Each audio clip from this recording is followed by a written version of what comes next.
Hello everyone आज जो recipe देखाइছোঁ আপোনালোকক টাইম লাগিব অলপ কিন্তু খাবলৈ বৰ টেষ্টি লাগে আৰু আজি মই বনাব লৈছোঁ ছাগলী মাংসৰ বইল আৰু কোনে কৈছে ছাগলী মাংসত যে তেল এসোপামান মছলা এসোপামান লাগে বুলি একো দৰকাৰ নাই বলক আজি মোৰ লগত বনাওঁ আৰু ইয়াত দেখিছেনে পানীত মই সকলো মছলা দি দিলোঁ মছলা মানে কি আৰু তেজপাত নহৰু এটা আৰু ইয়াত গোটা মছলা কেইটামান আৰু জলকীয়া আৰু ইয়াত অকণমান উতল অহাৰ পিছত মই ছাগলী মাংসখিনি দি দিলোঁ আৰু দিয়াৰ পিছত অকণমান সময় ঢাকি দিম এটা উতল অহাৰ পিছত আকৌ মই হালধি দি দিলোঁ ৰং কালাৰটোৰ কাৰণে আৰু দিয়াৰ পিছত পানীখিনি যেতিয়া শুকাই যাব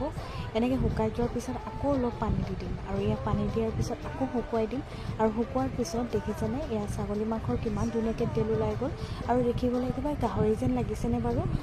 কিন্তু গাহৰি নহয় দেই ছাগলীহে আকৌ আৰু একেবাৰে লোকেল ছাগলী হয় আৰু খাই কিন্তু বৰ টেষ্টি লাগিল আৰু দেখিছেনে মোৰ ছাগলী ৰেডি হৈ গ'ল আজিলৈ বাই।